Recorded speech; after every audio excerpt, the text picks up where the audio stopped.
জাহাজগুলো টেনে কুলে উঠাও। জাহাজগুলো টেনে কুলে উঠানো হলো। তার সেই ভাষণ আরবি সাহিত্যে স্বর্ণাক্ষরে লেখা থাকবে। তিনি বললেন, আইয়ুহাল ইখওয়ান, আল বাহরু মিন ওয়ারাইকুম ওয়াল আদুবু আমামাকুম ফাইনাল মাফার। জাহাজগুলি তো সব পুড়িয়ে দেওয়া হলো, এখন তোমরা যাবে কোথায়? পেছনে ক্ষুধার্ত সমুদ্র, আর সামনে রয়েছে রণারিক বাহিনী, দুর্ধর্ষ বাহিনী। আমরা ইউরোপ থেকে ফিরে যাওয়ার জন্য আসি নাই, হয় ইসলামের পতাকা উড়াবো, না হয় দুনিয়া থেকে বিদায় হয়ে যাব। সেনাবাহিনী রাজি হয়ে গেল, শুরু হয়ে গেল যুদ্ধ। এবং এই যুদ্ধে আল্লাহ রাব্বুল আলামিন মুসলমানদেরকে বিজয় দান করলেন। পুরা স্পেন দখল হলো, পর্তুগাল দখল হলো, পুরা ফ্রান্স দখল হয়ে গেল মুসলমানদের। মুসলমানেরা সেখানে স্কুল, কলেজ, বিশ্ববিদ্যালয়, মাদ্রাসা ইত্যাদি তৈরি করলেন। সেখানে বড় বড় মুফাসসির তৈরি হয়ে গেলেন। আল্লামা কুরতুবির মতো মানুষ, কর্ডোবায় বাড়ি ছিল, সেজন্য কুরতুবি বলা হয়। তাফসীর প্রেমিক আলেমদের কাছে তাফসীরে কুরতুবি হাজার বছর পরে আজও প্রিয়। মনীষার অঙ্গরে চলে এলেন ইবনে রুশদ, চলে এলেন আল্লামা কুরতুবি, আল্লামা আন্দলুসি চলে এলেন, এবং তারা জ্ঞান বিজ্ঞানের যে বিশাল গবেষণাগার তৈরি করলেন। পার্শ্ববর্তী দেশ থেকে Yugoslavia, Romania, Poland, Britain, Hungary, Switzerland, Netherland, England, Denmark, এসব দেশ থেকে হাজার হাজার মানুষ পাড়ি দিল মুসলমানদের কাছ থেকে জ্ঞান অর্জন করার জন্য। সুবহানাল্লাহ। প্রিয় ভাই সব, আজ আমরা সন্ত্রাসী হয়ে গেছি, মুসলমানদের সন্ত্রাসী বলা হয়। এই ঘড়িটা আমার হাতে দেখতে পাচ্ছেন, এটা মুসলমানদের আবিষ্কার করা। কামানটা মুসলমানদের আবিষ্কার করা, বন্দুকটা মুসলমানদের আবিষ্কার করা, কম্পাস মুসলমানদের আবিষ্কার করা, জিওমেট্রি, অ্যালজাবরা, ম্যাথামেটিক্স মুসলমানদের আবিষ্কার করা। মুসলমানেরা কি না আবিষ্কার করেছে, দুনিয়াকে উপহার দিয়েছে। যখন কর্ডোবা এবং গ্রানাডায় মুসলমানেরা জ্ঞান বিজ্ঞানের শাখায় প্রশাখায় যখন তারা রিসার্চ করছে, তখন ইংল্যান্ডের মানুষেরা বাড়ি বানাইয়া থাকে কেমনে জানতো না, গাছের মধ্যে গর্ত বানাইয়া থাকতো। গোসল করে শরীর ক্লিন করে কেমনে তাও তারা জানতো না। তখন আমরা কর্ডোবা এবং গ্রানাডায় বিজ্ঞানের বিভিন্ন শাখায় প্রশাখায় আমরা বিচারণ করেছি। আল্লামা ইকবাল এই স্পেনে এসে দুঃখ করে বলেছেন, আয়ে গুলিস্তানে উনলুস वो दिन है याद तुझको, आए गुलिस्तान उंदलुस वो दिन है याद तुझको, था तेरी डालियों में जब आशिया हमारा। हे स्पेन, তোমার অলিতে গলিতে আমার মুসলমানদের যে পদচারণা ছিল, আজ সে মুসলমানরা নিশ্চিহ্ন হয়েছে, মুসলমান নাই। সেইখানে যখন এই জ্ঞানের বিশাল গবেষণাগার তৈরি হলো, তারা পার্ক তৈরি করলো, সুয়ারেজ লাইন তৈরি করলো, ড্রেনেজ করলো, রাস্তা করলো, ফুটপাথ করলো, পৃথিবীর সব থেকে মডার্ন দেশে পরিণত করে দিল। সেইখানে শুরু হয়ে গেল 800 বছর রাজত্ব করার পর গজবটা কেন এলো তাও চোখে দেখে এলাম। তারেক বিন জিয়াদ যে মসজিদ তৈরি করেছেন কর্তুবায়, কর্ডোবা বলা হয় ইংরেজিতে, আরবি নাম কর্তুবা। বিশাল মসজিদ, 1 লক্ষ লোক নামাজ পড়তে পারে সেই মসজিদের মধ্যে। আমি যখন মসজিদের মধ্যে প্রবেশ করলাম আমার সাথীদেরকে নিয়ে, যায় দেখলাম মসজিদের ভেতরে সব মূর্তি দিয়ে ভরা। মসজিদের বিশাল মিনার, মিনারের প্রত্যেকটি খোপে খোপে একটা করে মূর্তি দাঁড়ানো। আমার সাথের কিছু লোক নামাজ পড়তে চাইলো মসজিদের ভেতরে, পুলিশ একটি এসে তাকে চেপে ধরলো, বলল ভুলে যাও, এটা তোমাদের মসজিদ ছিল, এটা মসজিদ নয়, এটা গির্জা, এখানে সেজদা দিতে দেওয়া হবে না। বুক ফেটে কান্না আসতে লাগলো। এটা ছিল সেই কর্ডোবার মসজিদ। যখন মুসলমানেরা তাদের যখন পরাজয় এলো, পারস্পরিক সন্দেহ ঘনীভূত হতে লাগলো, একজন আরেকজনকে মানে না, নেতৃত্ব মানে না, ভোগ বিলাসে মাতোয়ারা হয়েছে, বিলাসী হয়েছে, আয়াস হয়েছে। আল্লাহর গজব এসে গেল, শুরু হলো যুদ্ধ। ইসাবেলা 1 এপ্রিল মাসের 1 তারিখে যুদ্ধের ঘোষণা দিলেন। যুদ্ধ শুরু হলো, সমানে মুসলমান মরতে লাগলো। তারা প্রস্তুত ছিল না, সমানে মার যেখানে পায় সেখানে। মুসলমানেরা মার খেতে খেতে হয়রান হয়ে গেল। রানী ইসাবেলার পক্ষ থেকে ঘোষণা করা হলো, কর্ডোবার মসজিদের মধ্যে যারা আশ্রয় নিবে তাদেরকে নিরাপত্তা দেওয়া হবে। নারী এবং শিশুরা তাদের জন্য ভূমধ্য সাগরে সেখানে জাহাজ রাখা হয়েছে, তাদেরকে মরক্কো পাঠিয়ে দেওয়া হবে তারা যেন জাহাজে আরোহণ করে। জাহাজগুলি ছিল ফুটা, হাজার হাজার মুসলিম নারী আর শিশু গিয়ে জাহাজে উঠলো, জাহাজগুলি ডুবে হাজার হাজার মুসলমান শিশু আর নারী পানিতে তাদের সলিল সমাধি হয়ে গেল। 40,000 লোক পুরুষ ঢুকলো গিয়া কর্ডোবার মসজিদের মধ্যে। চতুর্দিক থেকে দরজা বন্ধ করে দেওয়া হলো, ভেতরে কেরোসিন ঢেলে দিয়ে আগুন জ্বালায় দেওয়া হলো। 40,000 মুসলমান মসজিদের ভিতরে পুড়াইয়া ভস্ম করে দেওয়া হলো। শুধু কাঁদছি মসজিদের মধ্যে ঢুকে এই দৃশ্য দেখে। বাইরে এসে দেখলাম নদী, মসজিদের পাশে একটি নদী, ছোট্ট নদী, কর্ণফুলীর মতোই হবে বা তার থেকে ছোট হবে। এই নদীর ভেতরে মুসলমান কেটে কেটে ফালানো হতে লাগলো, মুসলমানদের রক্তে দরিয়া লাল হয়ে গেল। পাশে ছিল লাইব্রেরি, মুসলমানেরা গবেষণা করতো যে কিতাব, সেই সব কিতাব, হাদিস, দর্শন, বিজ্ঞান সব বই ফেলে দেওয়া হলো। সেই সমস্ত কিতাব ফেলে দেওয়ার কারণে নদীর স্রোত বন্ধ হয়ে গেল। আজকে যারা সভ্যতার দাবিদার, ইউরোপ, আমেরিকা, এরা সভ্য নয়, এরা সভ্যতার দুশ্মন, যার জন্য ইরাকের 1000 বছরের সভ্যতাকে জ্বালিয়ে পুড়িয়ে লুট করে তারা শেষ করে ফেলেছে। এরা সভ্যতার দাবি করে, আসলে তারা সভ্য নয়। প্রিয় ভাই সব, যেদিন এই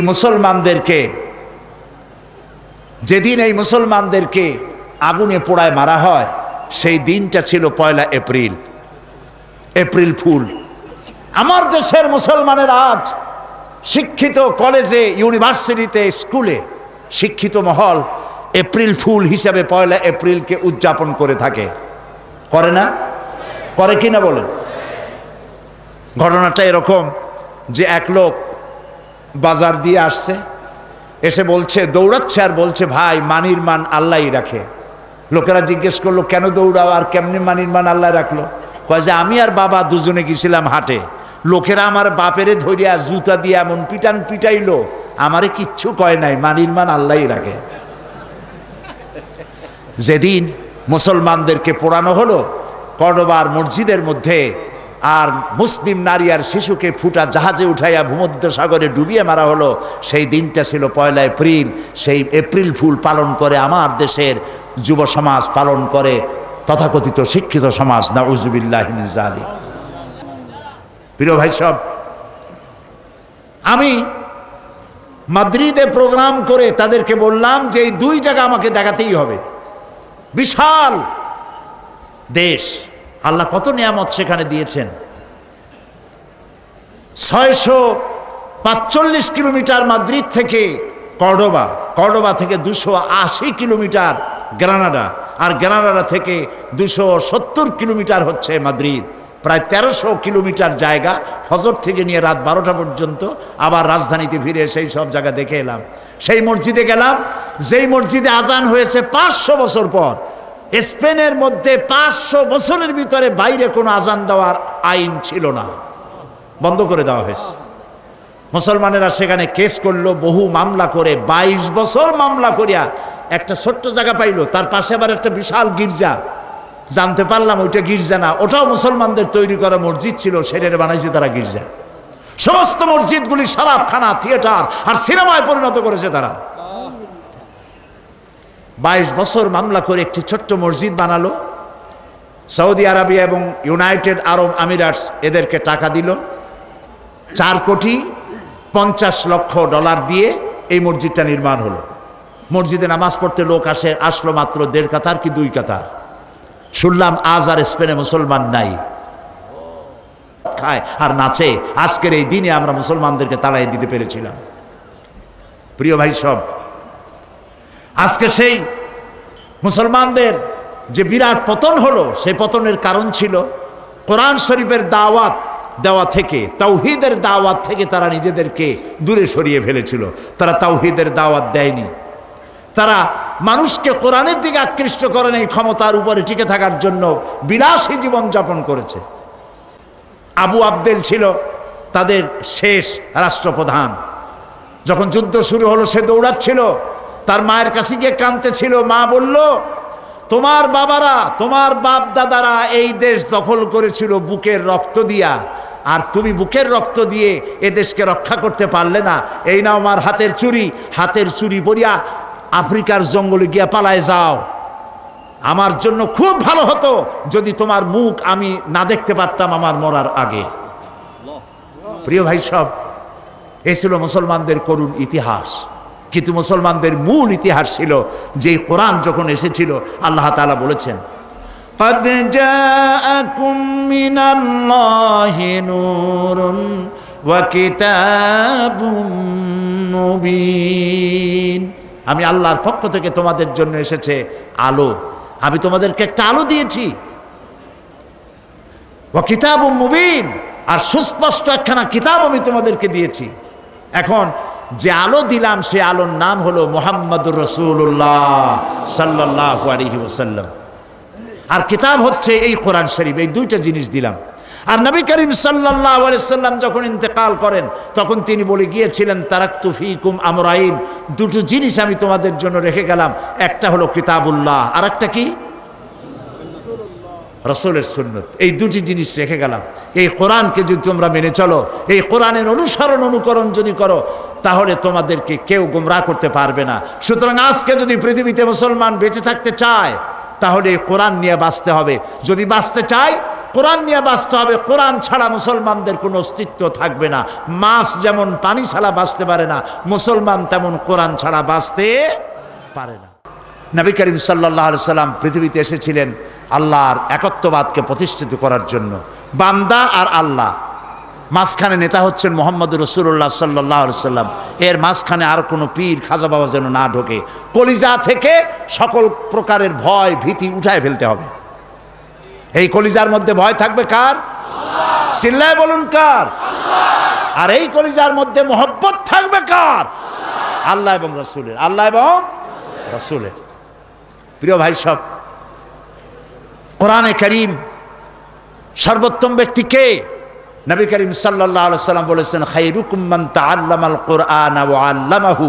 তোমাদের মধ্যে উত্তম হচ্ছে সেই ব্যক্তি যে ব্যক্তি নিজে কোরআন শেখে এবং অপরকে শিখায়। কারণ কোরআন হচ্ছে ফুরকান। আল্লাহ তাআলা বলছেন, তাবারাকাল্লাযী নাযালাল ফুরকানা আলা আবদিহি লিয়াকুনা লিল আলামিনা নাযীরা। অতীব বরকতপূর্ণ সেই মহান সত্তা আল্লাহ রব্বুল আলামিন, যিনি ফুরকান দান করেছেন, আল ফারকু বাইনাল হক ওয়াল বাতিল, এমন কিতাব দান করেছেন যা দিয়ে হক এবং বাতিল, সত্য আর মিথ্যার মধ্যে পার্থক্য সৃষ্টি করা যায়। তার নাম কোরআন শরীফ। কোরআন যদি বুঝতে পারি তাহলে অন্ধকার থেকে আমরা বাঁচতে পারবো। কোরআন যদি বুঝতে পারি জাহালাত থেকে আমরা বাঁচতে পারবো। এই জন্য কোরআন শরীফ ধীরে ধীরে পড়া, বুঝে পড়া এবং সেটাকে আমল করা, এই জন্যই কোরআন নাজিল হয়েছে। নবী করিম সাল্লাল্লাহু আলাইহি সাল্লাম এই কোরআন দিয়ে একটি সমাজ গড়ার জন্য তাকে অনেক পরিশ্রম করতে হয়েছে, রক্ত দিতে হয়েছে, দান মোবারক শহীদ হয়েছে, সাহাবায়ে কেরাম জীবন দিয়েছেন। আর এই কাজে রাসূলকে সহযোগিতা করেছেন সব থেকে বেশি যুবকেরা। কারা করেছে বলুন তো? আজকে তাকায় দেখেন আপনার ডানে আর বামে, আপনার ডানে আর বামে তাকায় দেখেন তো কারা কারা বেশি? যুবকেরা বেশি। নবী করিম সাল্লাল্লাহু আলাইহি ওয়াসাল্লাম বলেছেন, উসিকুম বিশ-শাবাবি খায়রা ফাইন্নাহুম আরাক্কু আফইদা লাকাদ বাআসানি আল্লাহু বিল হানিফিয়্যাতি সামহা ফাহালাফানি আশ-শাবাব ওয়া খালাফানি আশ-শুয়ুখ। নবী করিম সাল্লাল্লাহু আলাইহি ওয়াসাল্লাম বলেছেন, উসিকুম বিশ-শাবাবি খায়রা, আমি তোমাদেরকে নসিহত করছি তোমরা যুবকদের ব্যাপারে কল্যাণকামী হবে। কোরআনের ঝান্ডাকে বুলন্দ করার জন্য রক্ত দিতে পারে কারা? বলেন কারা? রাসূলের হাদিস, রাসূলুল্লাহ বলছেন যুবকদের ব্যাপারে তোমরা কল্যাণকামী হও। আর আমি পৃথিবীতে এসেছি উদারতা সহকারে আল্লাহর দ্বীন নিয়ে পৃথিবীতে এসেছি। এই আমার আল্লাহর দেওয়া এই বিধান কায়েমের জন্যে যুবকেরা আমাকে সাহায্য করেছে আর বিরোধিতা করেছে বুড়োরা। আজকে মাহফিলে যারা বৃদ্ধ আছেন তাদের কিন্তু শঙ্কিত হওয়ার বা লজ্জা পাওয়ার কোনো কারণ নেই। আমিও আপনাদের দলে, আমরা ওই যৌবনকাল কাটায় আসছি, ঠিক কিনা? ঠিক কিনা? যৌবনকালটা যদি আল্লাহর জন্য কাটায় আসতে পেরে থাকি, তাহলে সেখানে আল্লাহ তাআলা আমাদেরকে অবশ্যই পুরস্কৃত করবেন ইনশাআল্লাহ। বলি ইনশাআল্লাহ। আমরা যদি ইতিহাসে উচ্ছল প্রাণবন্ত বাংলার দামাল ছেলে যুবক যাদেরকে আমি দেখতে পাচ্ছি এই তাওহীদের ঝান্ডা নিয়ে যদি তারা ঝাঁপায় আসে, ময়দানে এগিয়ে আসে, তাহলে অবশ্যই বাংলাদেশে কোরআনের রাজ কায়েম হবে ইনশাআল্লাহ।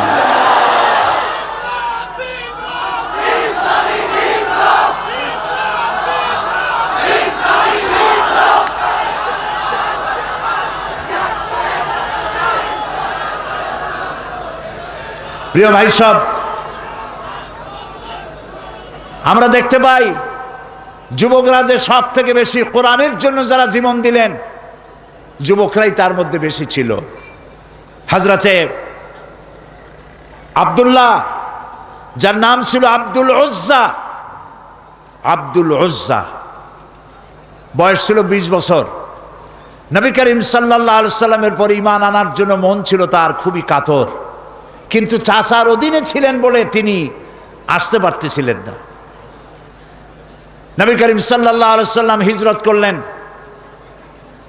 আব্দুল উজ্জার মন কাঁদতে লাগলো যে ইসলাম কবুল করতে পারলাম না। তিনি চলে গেলেন চাচার কাছে, বললেন, চাচা, মুহাম্মদ সাল্লাল্লাহু আলাইহি সাল্লাম যে আখিরি জামানার পয়গম্বর, সে ব্যাপারে আপনার মত কি? তিনি বললেন, আমারও তো তাই মনে হয়। আচ্ছা, আপনি কি ঈমান আনবেন? কয় না, ঈমান আনবো না। আব্দুল উজ্জা বলল, আমি তো চিন্তা করছিলাম আপনি ঈমান আনবেন, আর তাই দেখে আমিও ঈমান আনবো, কিন্তু আমার তো কপাল খারাপ, আপনি ঈমান আনলেন না। তাহলে আপনি সাক্ষী থাকুন, আমি কিন্তু মুসলমান আগেই হয়ে গেছি মনে মনে। আপনারে শুনাইয়া পড়লাম লা ইলাহা ইল্লাল্লাহু মুহাম্মাদুর রাসূলুল্লাহ। চাচা বলছে, ভাতিজা তুমি কি জানো এটার পরিণতি কি? কয় না, জানি না। কয়টার পরিণতি হলো, তোমার বাড়ি ঘর জায়গা জমিন উট ছাগল যা দিছি সব আমার, এগুলো সব ফেরত দিতে হবে। তিনি বললেন, সব ফেরত দেওয়ার জন্য আমি প্রস্তুত।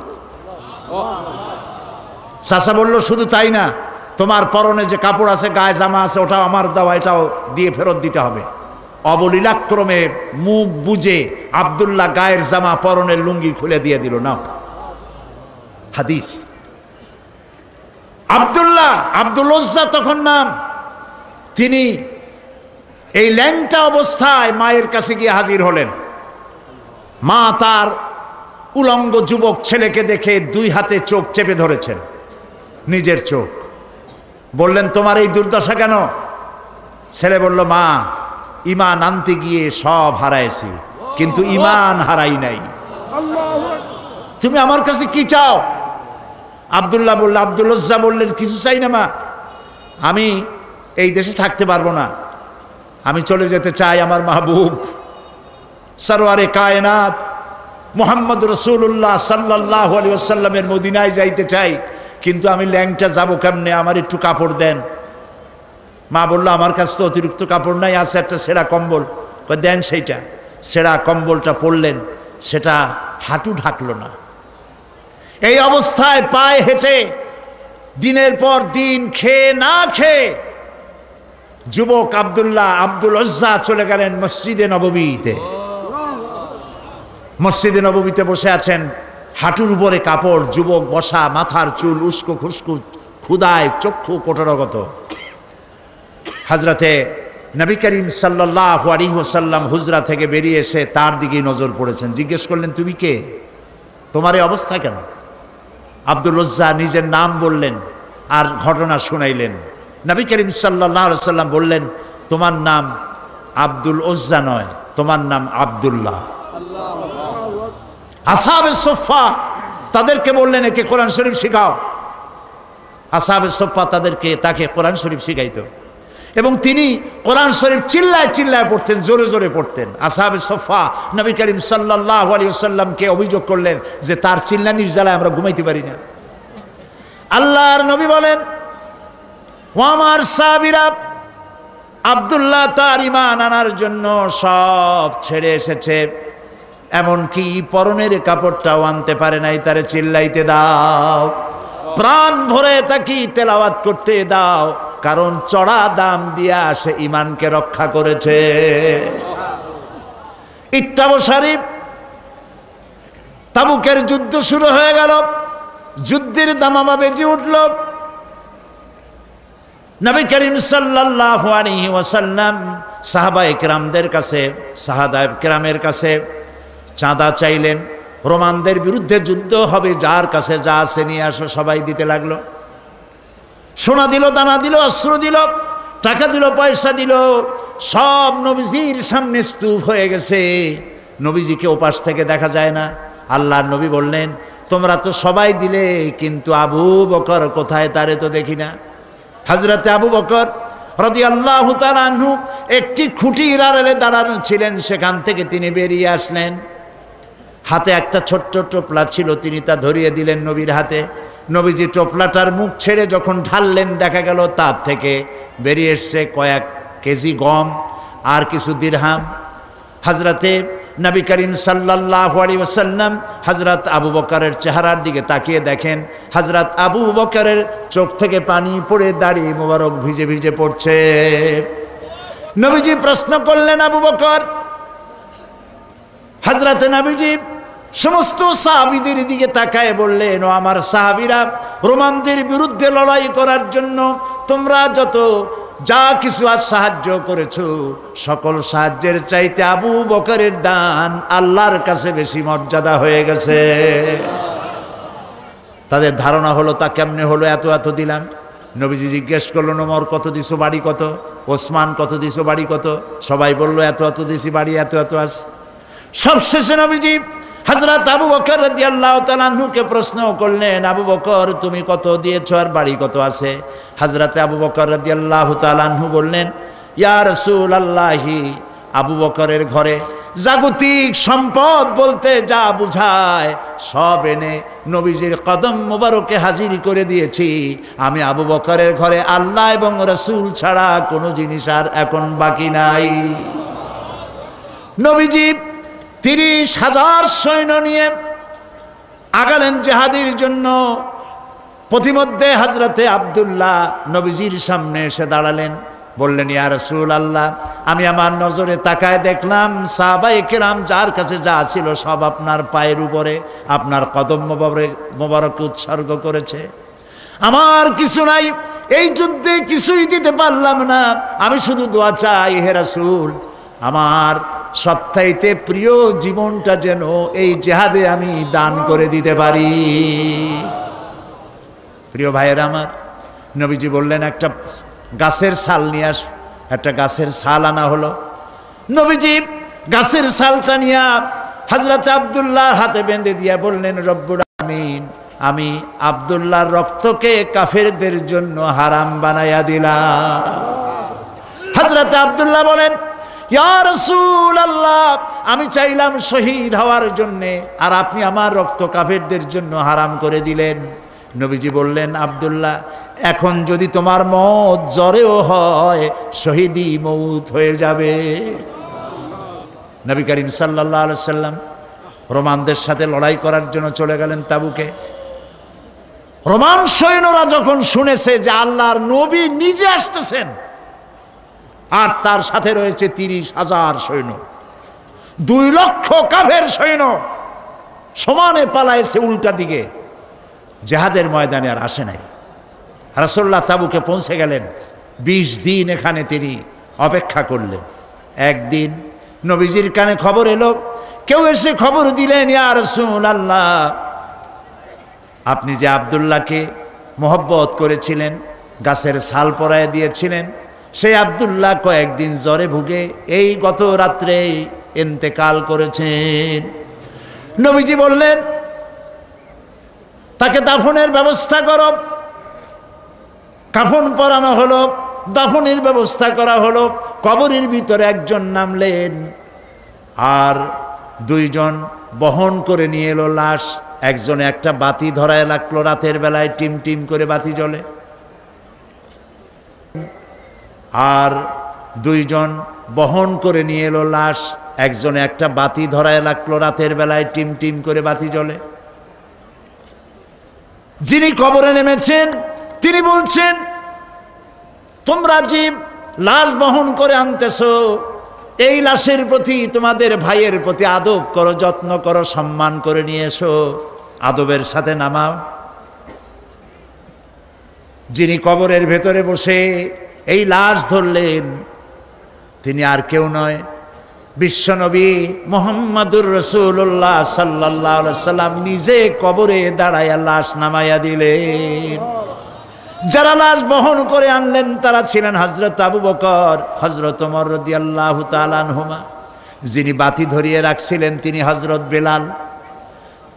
নবী করিম সাল্লাল্লাহু আলাইহি সাল্লাম নিজ হাতে আব্দুল্লাহকে শোয়াই দিয়া কবরের উপরে এসে মাটি দিয়ে নবীজি দুই হাত আল্লাহর দরবারে উঁচু করে বলেন, রব্বুল আলামিন, এই কবরের মধ্যে আব্দুল্লাহকে শোয়াই দিলাম।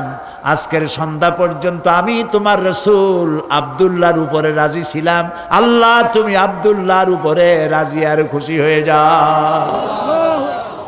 হযরত আব্দুল্লাহ ইবনে মাসউদ রাদিয়াল্লাহু তাআলা আনহু সেখানে দাঁড়ানো ছিলেন। তিনি বলতেছিলেন, আহারে, আজ যদি আব্দুল্লাহর লাশ না হয়ে আমার লাশ হইতো, আমার ভাগ্যটা খুলে যেত। প্রিয় ভাইয়েরা আমার, যারা আল্লাহর দ্বীনের জন্য জীবন দিলেন তারা যুবক ছিলেন। এই যুবকেরা আল্লাহর দ্বীন প্রতিষ্ঠার জন্য স্ত্রীর মায়া ভুলে গিয়েছে, মায়ের মায়া ভুলে গেছে, বাপ মায়ের মায়া ভুলে গেছেন। কোরআন প্রতিষ্ঠার জন্য জান মাল সকল কিছুকে উৎসর্গ করে তারা ময়দানে নেমেছেন। এই রক্তের উপরে ইসলামের পতাকাকে আল্লাহ উড্ডীন করে দিয়ে মদিনায় আল্লাহ দ্বীন প্রতিষ্ঠা করে দিয়েছিলেন। আজ যদি পৃথিবীর দ্বিতীয় বৃহত্তম মুসলিম দেশ, এই দেশে যদি আমরা কোরআনের পতাকাকে উড্ডীন করতে চাই তাহলে যুবকদেরকে ময়দানে আগায় আসতে হবে, যুবকদেরকে এগিয়ে আসতে হবে। তাওহীদ এবং বেদাত, তাওহীদ এবং তাওহীদকে প্রতিষ্ঠিত করার জন্য শিরক এবং বেদাতকে নির্মূল করে দিয়ে আল্লাহর দ্বীন প্রতিষ্ঠার জন্য আগায় আসতে হবে। তাহলে আশা করা যায় পৃথিবীতে এই গোটা বিশ্বের ভিতরে দ্বিতীয় বৃহত্তম মুসলিম দেশ, এদেশে আল্লাহর কালেমার পতাকা একদিন উড়বেই উড়বে ইনশাআল্লাহ। আমরা কি সেই আল্লাহর দ্বীনের পতাকা, কোরআনের পতাকা আমাদের দেশে উঠুক, এটা কি আমরা চাই? বলেন, এটা কি আমরা চাই? প্রিয় ভাই সব, কোরআনের আইন প্রতিষ্ঠার জন্য শুধু ওয়াজ শুনলে হবে না, আন্দোলনের শরীক হতে হবে। রাজি আছেন আপনারা? কোরআন প্রতিষ্ঠার আন্দোলনে শরীক হতে হবে। কোরআন যারা প্রতিষ্ঠা করতে চায় তাদের সাথে শরীক হতে হবে। অনেকে বলে যে এত দল, আমরা কোন দিকে যাব? বলেন এরকম, ইসলামের অনেকগুলি দল, আমরা কোন দিকে যাব? এরা খুব চালাক মানুষ। এত দল তাতে আপনার দরকার কি? আপনি যখন আপনার যখন অসুখ হয় তখন ডাক্তারের কাছে যান রুগী আপনার অসুখ দেখাইতে। এ কথা তো বলেন না যে এত ডাক্তার চট্টগ্রাম শহরে, গিন্নার চোটে কোনো ডাক্তারের কাছে যায়নি, এটা আপনারা বলেন নাকি? কেস হয়েছে, মামলা হবে, এই মামলার জন্য উকিল ধরতে হবে। এখন আপনি দেখেন এত উকিল, কাজে কোনো উকিলের কাছে যাব না, এরকম কোনো পাগলে করে নাকি? দল অনেক আছে, তাতে কি হয়েছে? সেই দলের সাথী আপনারা হন। আপনাকে বেছে নিতে হবে ভালো উকিলকে, আপনাকে বাঁচতে হবে যে ভালো ডাক্তারকে, আন্দোলন খুঁজতে হবে কোন আন্দোলনে কোন দলে গেলে পরে আপনার কোরআনের রাজ বাংলাদেশে কায়েম হতে পারে, সেটা আপনাকে বেছে নিতে হবে। দল তো অনেকগুলি তৈরি হয়ে গেছে। প্রিয় ভাই সব, ইসলামী আন্দোলন যারা এই দেশে করে, যারা জান দিল, রক্ত দিল, জীবন দিয়েছে, এবং যারা প্রমাণ করতে পেরেছে যে দেশ আমরা হাতে পেলে দেশ চালাইতে পারি, প্রমাণ পাইছেন না আপনারা ইতিমধ্যে? বলেন, পেয়েছেন না? তাহলে ইসলাম প্রতিষ্ঠা যারা করে সেই আন্দোলনে শরীক হতে হবে। লা ইসলামা ইল্লা বিল জামা, ওয়ালা জামা ইল্লা বিল ইমারা, ওয়ালা ইমারা ইল্লা বিত তাআ। সংগঠন ছাড়া ইসলাম চলতে পারে না। এই জন্য সংগঠনভুক্ত হতে হবে আমাদের সকলকে, আমাদের সকলকে ইসলামী সংগঠনভুক্ত হতে হবে। আল্লাহ যেন আমাদেরকে ইসলামী আন্দোলন করার তৌফিক দান করেন, আমাদের সকলকে যেন দ্বীনি আন্দোলনে শরীক হওয়ার তৌফিক আল্লাহ দান করে দেন। প্রিয় ভাই সব, আমি আপনাদেরকে নিয়ে দোয়া করব, আগামীকাল বিস্তারিত আলোচনা করব ইনশাআল্লাহ। এই জন্য যারা দাঁড়ানো আছেন, দাঁড়ানো ভাইয়েরা বসুন। যত মানুষ এখানে দাঁড়ানো আছেন সব ভাইয়েরা বসে পড়ে, মোনাজাতে শরীক হন। সমস্ত ভাইয়েরা বসুন। আর আজকে এখানে থাকে চাঁদগাঁওয়ে, চট্টগ্রাম। আরেকজনের নাম খোকন বণিক, পিতা সত্যরঞ্জন বণিক। ইল্লাল্লাহু মুহাম্মাদুর রাসূলুল্লাহ, আল্লাহ ছাড়া কোনো ইলাহ নাই, মাবুদ নাই। মুহাম্মদ সাল্লাল্লাহু আলাইহি ওয়াসাল্লাম আল্লাহর প্রেরিত রাসূল। আশহাদু আন লা ইলাহা ইল্লাল্লাহু ওয়াহদাহু লা শারীকা লাহু ওয়া আশহাদু আন্না মুহাম্মাদান আবদুহু ওয়া রাসূলুহু। আমি সাক্ষ্য দিচ্ছি আল্লাহ ছাড়া কোনো ইলাহ নাই, মাবুদ নাই, উপাস্য নাই। তিনি এক, তিনি একক, তার কোনো অংশীদার নাই। আমি আরো সাক্ষ্য দিচ্ছি মুহাম্মদ সাল্লাল্লাহু আলাইহি ওয়াসাল্লাম আল্লাহর বান্দা এবং তার প্রেরিত রাসূল। আসসালামু আলাইকুম। আপনাদেরকে সালাম দিচ্ছে, সালামের জবাব দেন। এখন আমাদের এই তিন মুসলিম ভাই, আমাদের তৌহিদপন্থী ভাই, যা এতক্ষণ পর্যন্ত এক মুহূর্ত পর্যন্ত ছিল মুশরিক, এখন আমাদের ভাই। কি হলো আমাদের? আর এদের এই কালেমা পড়া, রব্বানা লা তুযিগ কুলুবানা বা'দা ইয হাদাইতানা ওয়া হাব লানা মিন লাদুনকা রাহমাতান ইন্নাকা আনতাল ওয়াহ্হাব। আয় আল্লাহ তাআলা, লাখো জনতা নিয়ে তোমার দরবারে হাত তুলেছি, সারা জীবন গুনাহ করে করে জীবনটারে নষ্ট করেছি। দয়া করে মেহেরবানি করে আমাদের জিন্দেগির সকল গুনাহ খাতা মাফ করে দাও রব্বুল আলামিন। আমাদের মধ্য থেকে আমাদের মা বাপ যাদের দুনিয়া থেকে বিদায় হয়ে গেছে, কবরগুলিকে জান্নাতের টুকরায় পরিণত করে দাও। রব্বির হামহুমা কামা রব্বায়ানি সগীরা। সবাই পড়েন, রব্বির হামহুমা কামা রব্বায়ানি সগীরা। আয় আল্লাহ তাআলা, আমাদের দাদা দাদি নানা নানি আত্মীয় স্বজন যারা মারা গেছে প্রত্যেকের রুহের পরে সওয়াব পৌঁছায় দাও। আল্লাহুম্মা ইয়া মুনজিলাল কিতাব ওয়া মুজরিয়াস সাহাব সারিয়াল হিসাব ওয়া হাজিমিল আহজাব, اللهم اهزمهم وزلزلهم وانصرنا عليهم. اللهم اعز الاسلام والمسلمين. اللهم اهلك الكفرة والمبتدعة واليهود والنصارى والمشركين. اللهم شتت شملهم. اللهم مزق جمعهم. اللهم دمر ديارهم. اللهم خرب بنيانهم. আল্লাহ তাআলা, কাফেরদের পায়ের তলার মাটি তুমি খসায় দাও। বিশ্বব্যাপী কাফেরদের ঐক্যের মধ্যে ফাটল ধরিয়ে দাও। মুসলমানদের ঐক্যকে আল্লাহ দয়া করে মজবুত করে দাও রব্বুল আলামিন। প্যালেস্টাইনের মুসলমানদের দৃশ্য যখন দেখি, কামানের গোলার মোকাবেলা করতেছে কচি কচি বাচ্চা ছেলেরা ইট আর পাথর দিয়ে।